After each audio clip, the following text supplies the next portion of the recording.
नमस्कार दोस्तों। 28 नवंबर 2023 current affair के जितने भी मोस्ट इम्पोर्टेंट क्वेश्चन हैं सभी को इस वीडियो में रिवाइज करेंगे। तो पहला क्वेश्चन है, हाल ही में बुकर पुरस्कार 2023 किसने जीता है? ऑप्शन बी, पॉल लिंच ने। ये बुकर पुरस्कार है, ये अंतर्राष्ट्रीय बुकर पुरस्कार नहीं है। जो अंतर्राष्ट्रीय बुकर पुरस्कार था वो जॉर्जी गोस्पिडो को मिला था, जो कि बुल्गारिया के रहने वाले हैं, और उनके उपन्यास का नाम है टाइम शेल्टर। तो इन दोनों में कंफ्यूज नहीं होना है, बुकर पुरस्कार और अंतर्राष्ट्रीय बुकर पुरस्कार में।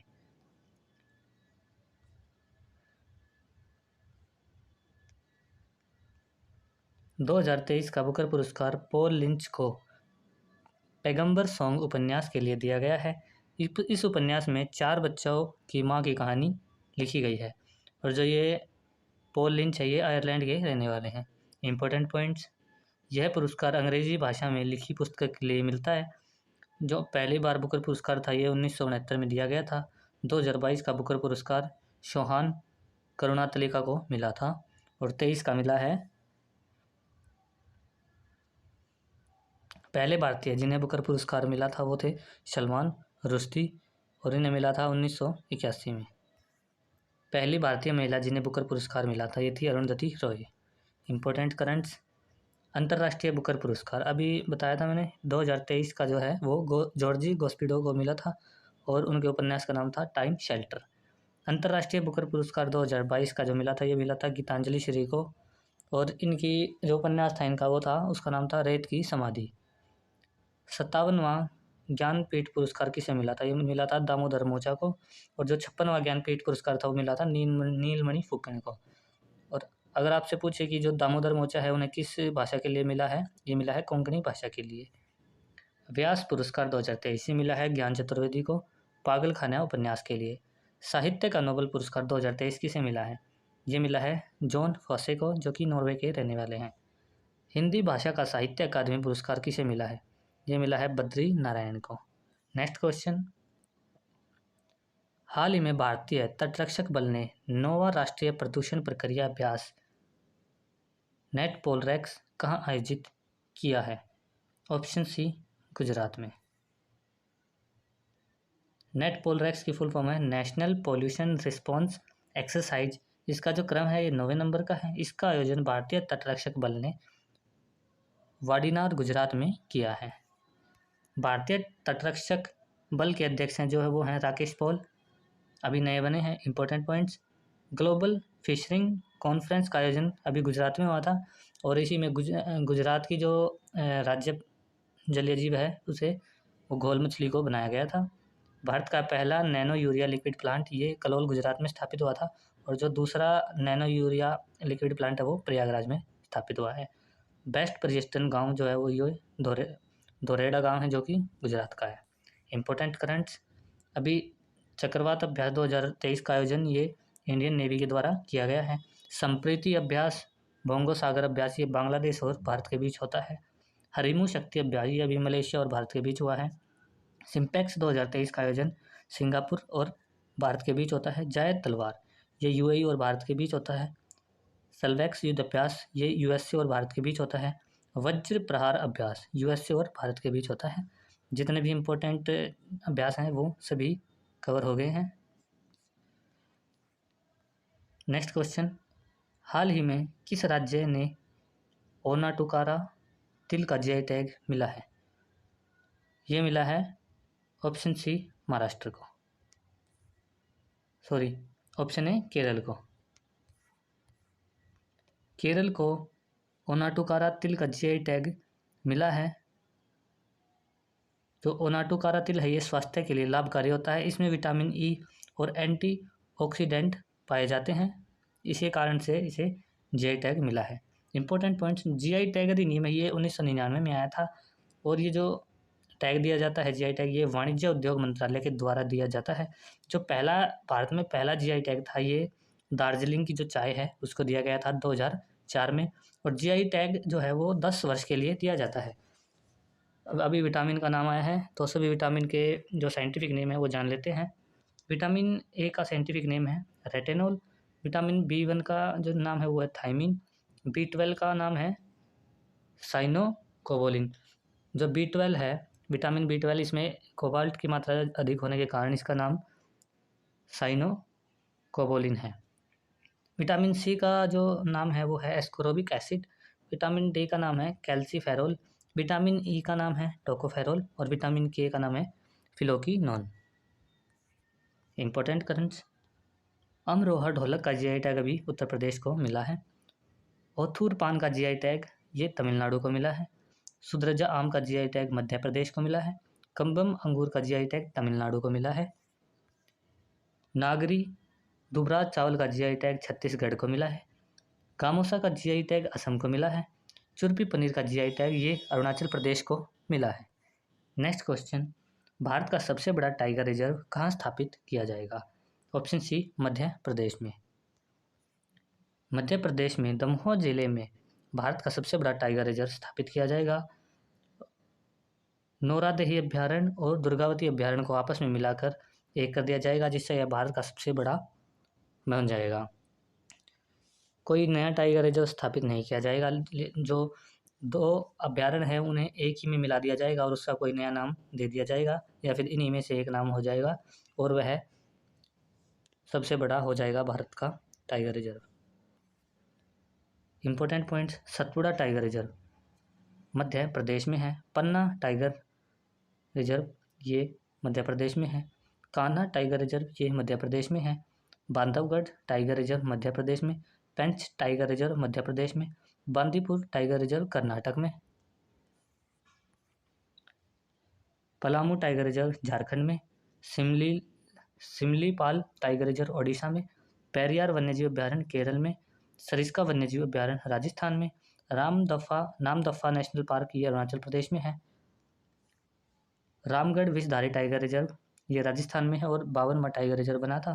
रानीपुर टाइगर रिजर्व ये उत्तर प्रदेश का है। 53वां टाइगर रिजर्व और सबसे नवीनतम टाइगर रिजर्व। मध्य प्रदेश को टाइगर रिजर्व भी कहते हैं। जिनमें जितने भी इम्पोर्टेंट टाइगर रिजर्व थे, नेशनल पार्क थे या फिर वन्यजीव अभ्यारण्य थे, सभी कवर हो गए हैं। एग्जाम की दृष्टि से मोस्ट इम्पोर्टेंट है सभी की सभी। मध्य प्रदेश के कूनो राष्ट्रीय उद्यान में नामीबिया के जंगलों से 8 चीते लाए गए थे अभी, और उनमें से एक थी आशा। उनके नाम भी रखे गए थे सभी के, लेकिन जो नाम है वो इतने इम्पोर्टेंट नहीं है। लेकिन जो एक चीटी थी आशा वो इम्पोर्टेंट है, क्योंकि अभी वो उसने अभी बच्चे दिए हैं, इसलिए वो इम्पोर्टेंट है। और जो नरेंद्र मोदी है भारत के प्रधानमंत्री, उनके द्वारा इनके नाम दिए गए थे। भारत सरकार ने प्राकृतिक गैस बायोगैस मिश्रण योजना को कब से अनिवार्य करने की घोषणा की है? ऑप्शन बी, 2025-26 से। भारत सरकार ने प्राकृतिक गैस और बायोगैस का मिश्रण करना अनिवार्य कर दिया है। इसका जो उद्देश्य है वो प्रदूषण को कम करना है। पाइप नेचुरल गैस यानी कि PNG में कंप्रेस नेचुरल गैस यानी कि CNG मिलाना 2025-26 से अनिवार्य होगा। एकदम से सभी स्टार्ट नहीं होगा। 2025-26 में तो केवल 1% मिलाया जाएगा। 2026-27 में 3% मिलाया जाएगा। 27-28 में 4% मिलाया जाएगा और 28-29 में 5% मिलाया जाएगा। इसी प्रकार ये बढ़ता रहेगा, क्योंकि अभी जो ग्रीन गैस प्रभाव है उनको कम करना है और प्रदूषण को भी कम करना है। CNG कंप्रेस नेचुरल गैस यह एक हल्की गैस होती है और इसमें मीथेन की मात्रा अधिक होती है। LPG गैस होती है जो हम घरों में यूज़ करते हैं। यह ब्यूटेन और प्रोपेन का मिश्रण होता है। ब्यूटेन का फॉर्मूला है C4H10, प्रोपेन का फॉर्मूला है C3H8। यह एक भारी गैस होती है। LPG में गंध के लिए एथिल मरकेप्टोन मिलाया जाता है।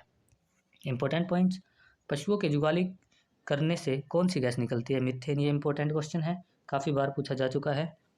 आर्द्र भूमि से निकलने वाली गैस मीथेन गैस होती है। धान की खेत से निकलने वाली गैस मीथेन गैस होती है। ये भी इम्पोर्टेंट है काफ़ी। और मीथेन का जो फॉर्मूला वो है CH4। नाइट्रस गैस N2O जो कि लाफिंग गैस होती है। नेक्स्ट क्वेश्चन है, हाल ही में पहला विश्व सतत परिवहन दिवस 2023 कब मनाया गया है? ऑप्शन डी, 26 नवंबर को। पहली बार विश्व सतत परिवहन दिवस 26 नवंबर को मनाया गया है। इसका उद्देश्य है ग्रीन हाउस गैस को उत्सर्जन को कम करना। इसकी जो थीम है वो है सतत परिवहन सतत विकास। सतत को इंग्लिश में कहते हैं सस्टेनेबल, जिसका अर्थ होता है पर्यावरण को ध्यान में रखकर विकास करना। इंपॉर्टेंट पॉइंट्स, जो गैस वातावरण के तापमान को बढ़ाती है उन्हें ग्रीन हाउस गैस कहते हैं, और इसी के लिए एक क्योटो प्रोटोकॉल भी हुआ था, ये हुआ था 1997 में। नेक्स्ट क्वेश्चन है, हाल ही में शिक्षा मंत्रालय ने किसके सहयोग से ऑनलाइन निशुल्क कोचिंग प्लेटफॉर्म साथी लॉन्च की है?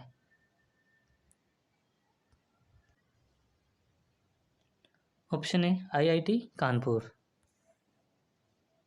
नीट प्लस जेई आदि परीक्षाओं की तैयारी निशुल्क करवाई जाएगी।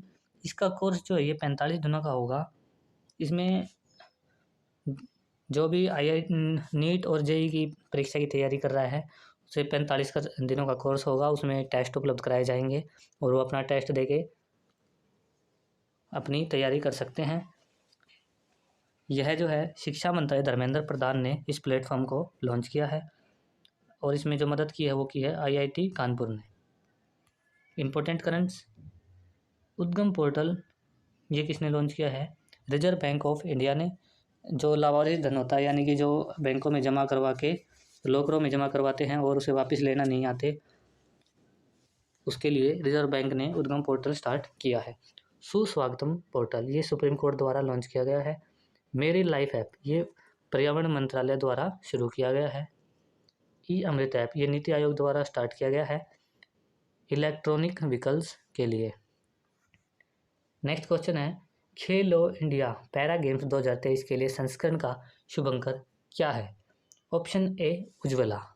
जो उज्ज्वला है ये एक तरह की चिड़िया है, जैसे कि गौरैया होती है, और गौरैया ही इसका शुभंकर है।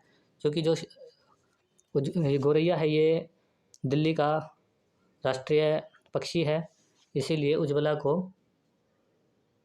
इसका शुभंकर बनाया गया है। क्योंकि जो पहले खेलो पैरा गेम्स हैं इनका आयोजन नई दिल्ली में ही हो रहा है।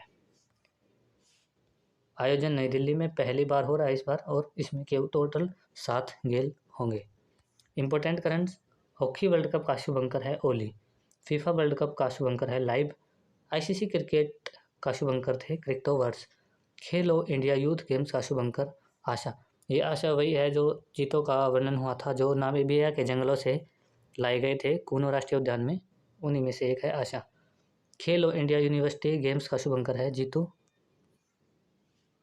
इंडियन गेम्स एशियन गेम का शुभंकर कांग और हांग है। अभी एशियन गेम्स चीन के हांगहो में हुए थे 19वें नंबर के। एशियन पैरा गेम्स का शुभंकर है फेईफी पक्षी। कॉमनवेल्थ गेम्स का शुभंकर था पैरी द बुल। नेक्स्ट क्वेश्चन है, हाल ही में दोहा ISSF विश्व कप फाइनल में 25 मीटर रैपिड फायर में कांस्य पदक जीतने वाले पहले भारतीय निशानेबाज कौन है?